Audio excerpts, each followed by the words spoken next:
Hello everyone, Tom Wolf here. We're going to go through some djembe technique today and focus on getting the best tone or sound out of your drum. And the way I like to approach that is to talk about our geometry and tension, relaxation, all those kinds of things. So we'll start off with the bass tone. We find that in the middle of the drum. So if you take your both hands and sort of make this shape where your thumbs and your forefingers are touching, this is the basic shape for the three main sounds on the drum. Bass. We take that same shape and we pull it to the outside of the drum, and we have our tones and slaps out here. Now, before we make those sounds, let's talk about exactly where we're hitting the drum. Underneath the skin here, we've got the wooden rim. And underneath your hand here, you've got this nice tough part that's all calloused up. And that's where you want to come into contact with the wood. A few reasons for that. One is you're less likely to be hurt while you're playing the drum. And secondly, that's where we can get a free pivot of the fingers so they can move freely up and down for the different sounds, okay? If we come back on the joint and contact where that is, or even more in front of that on the first segment of the fingers here, more potential for bruising, getting hurt when we're playing at full volume. That position has a purpose when you're playing lighter and you want some different effects, but for your main sounds, which we're talking about today, we want to have that nice meaty part on the wood. So you should feel that right under there. Okay, so for our tone, as we go to approach the drum, I encourage a couple of other things especially when you're first starting out. You'll see all kinds of hand shapes on the drum. You'll see a flat hand, sort of a drop down like this. You'll see different angles coming in at the drum. Okay, when you first start playing, and even if you've been playing for a while, fool around with this technique if you don't use this already. I like to keep that knuckle line nice and in line with the curvature of the shell here. Okay, that gives us a pretty natural angle, and it also distributes the load across that tough part of the hand. Also, we get an even action with the fingers. Try to keep a flat hand and a plane flat with the forearm. As we work to control our hand and fingers, let's try not to involve any wrist motion. We're going to move from the elbow. That allows that sort of 1 degree of separation in our muscles and nervous system to train our fingers and hand better.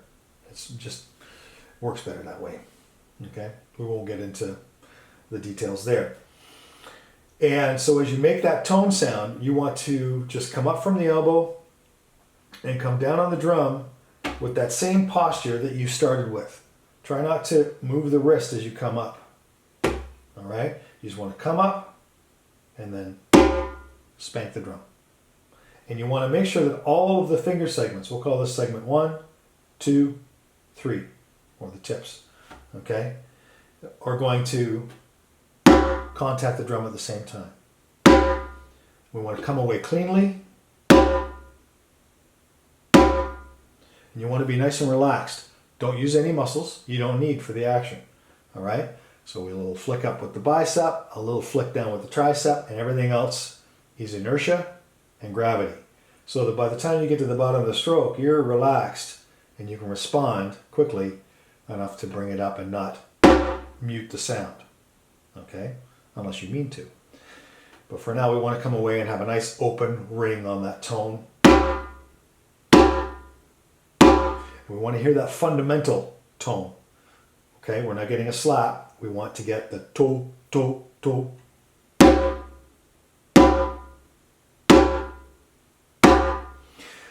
Now, as you proceed, try to keep a smooth motion going. As you're working on getting the sound, listen for feedback, both with your ears and with your hand and the way it feels. When you hear that nice sound, try to take note of what's happening in the hand and how it feels. And you'll get that positive feedback, and your sounds will get more and more consistently good. Now I'm stopping at the bottom without coming up, just to sort of get the feel of what's happening. But eventually, we want to have this happening. A smooth arc, up and down. Work on the other side, get that position.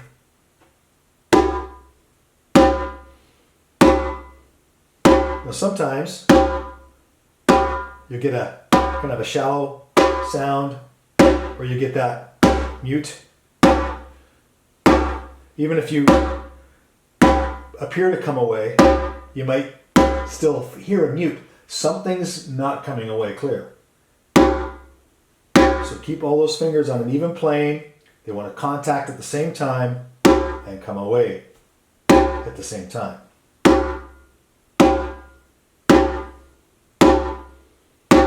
But sometimes if you're getting close, it's sounding better, but you're still not quite getting that meat that's down there. Focus on those middle 4 segments, 1, 2, 3, 4 of the 2 middle fingers. Don't, make them proud. Don't stick them out. Keep the same hand shape, but when you're coming down, just mentally focus on making sure those 4 segments are making good contact with the drum.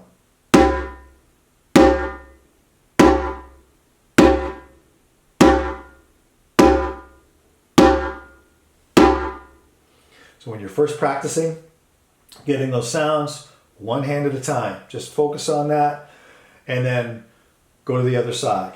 Especially if you're getting a little frustrated or it's not coming away, go to the other side. It might work better, even if it's your offhand. And when you are getting that good sound in one hand and maybe not the other, compare what's going on. Why? How does this one feel when it's getting a nice sound? Try to mimic that on the other side. Once you've got a fairly consistent tone happening, at least 50% of the time, ideally, then you can go back and forth between the hands. So we're going to do 8 strokes on each side, just so that we can give ourselves time to see if consistency is there. All right? So 5, 6, 7, 8.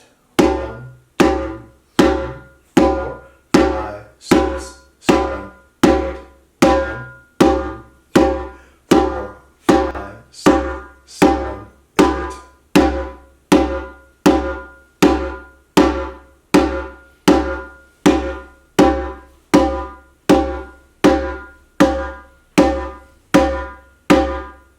Check for tension. You can play different volumes. Try it soft.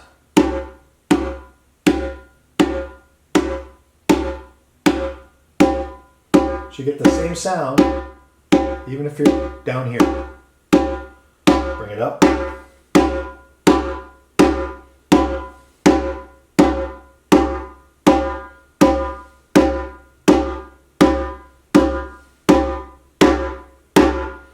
Taller, stronger, still relaxed. And 4. 1, 2, 3, 4. 1, 2, 3, 4.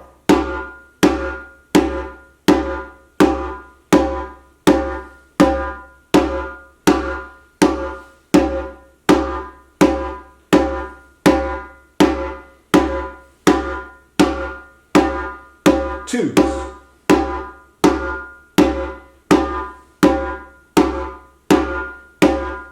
Or mama, da, da. For all of you snare drummers out there.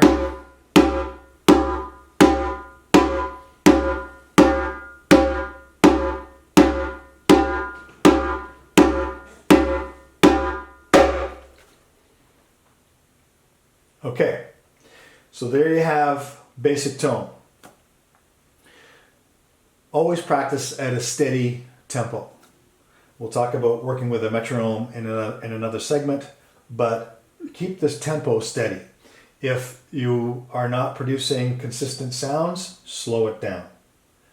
All right? I have a little saying that my students are very familiar with by now. If at first you don't succeed, don't get mad, reduce your speed. Okay? So if it's not happening, all you have to do is slow it down. Give your brain and your nervous system and your muscles more time to figure it out. Okay? Take it easy, relax. You can use this as a meditation practice if you need to, or if you want to. But the thing is to have clear tones, good, effective practice. If you're consistently getting unsatisfactory sound, don't persist in what you're doing, because all you're going to be doing is reinforcing inadequate technique. Okay? Now, we will take that, and then we will, if it's happening nicely, you get a consistent sound, bring it up like 5, 10 at the most beats per minute. Okay? 1, 2, 8 on each hand.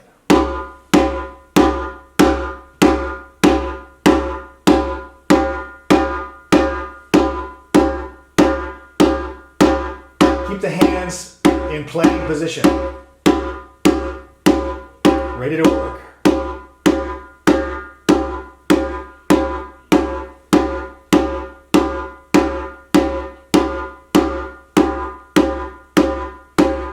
Then 4 each.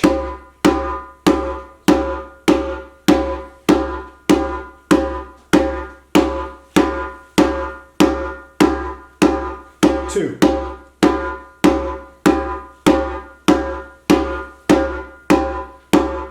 Last time we didn't finish up with the all-important alternate strokes. Nice and consistent.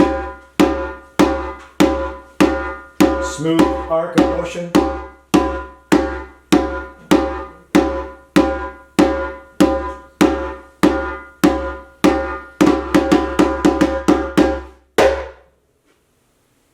There you go.